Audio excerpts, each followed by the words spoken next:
오직 성령이 너희에게 임하시면 너희가 권능을 받고 예루살렘과 온 유대와 사마리아와 땅끝까지 이르러 내 증인이 되리라 하시니라. 아멘. 여러분 반갑습니다. 이번 주는 이제 사도행전을 여러분 읽어가실 텐데요. 사도행전의 핵심 주제는 하나님 나라의 전파입니다. 사도행전은 복음이 어떻게 확산되고 또 교회가 어떻게 성장하는지를 보여주는 생생한 그런 역사서인 것입니다. 그렇다면 사도행전의 저자는 누구일까요? 우리가 잘 알고 있는 누가복음을 기록한 의사 누가입니다. 사도행전의 기록 목적은 크게 두 부분으로 나눌 수 있습니다. 첫 번째는 유대인들에게 전해지는 복음, 두 번째는 열방에게 전해지는 복음입니다.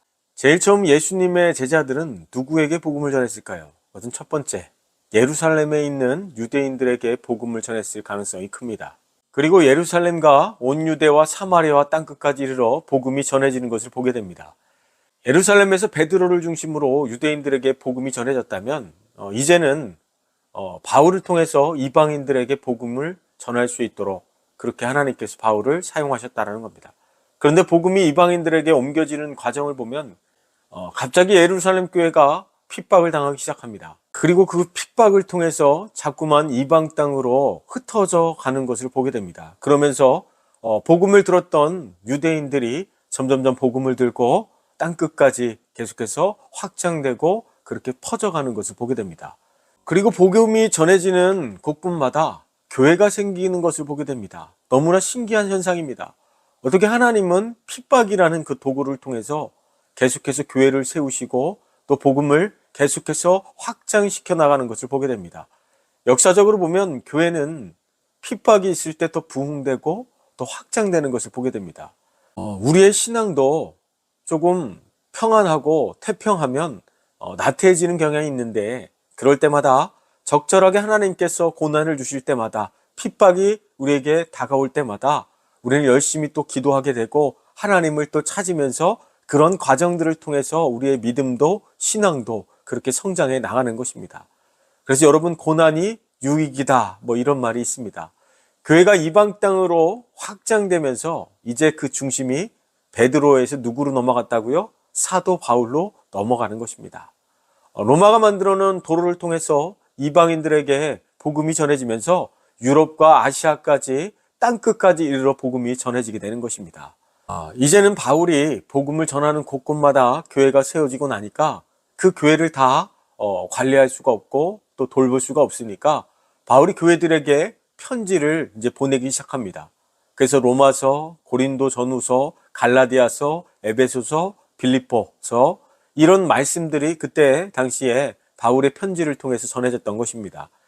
교회마다 문제가 있거나 조금 뭔가 트러블이 생길 때마다 그것을 해결하기 위해서 바울이 보낸 편지들이라는 것이죠. 이렇게 해서 사도행전만 보더라도 우리는 벌써 신약을 거의 다 훑은 거나 다름없습니다.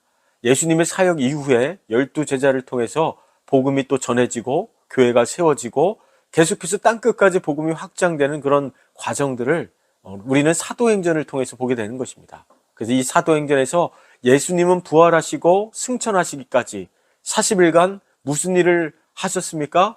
제자들에게 하나님 나라에 대한 교육을 하고 성령을 약속하셨다는 것을 보게 됩니다. 그래서 사도행전을 성령행전이라고 합니다. 여러분, 제자들의 사역을 보면 성령을 받기 전과 후가 너무나 다르다는 것을 볼 수 있습니다. 대표적인 인물이 바로 베드로입니다. 예수님을 따라다닐 때 예수님을 위해 죽겠다고 충성했던 수제자가 예수님이 붙잡힐 때 예수님을 3번이나 부인했던 제자가 바로 베드로입니다.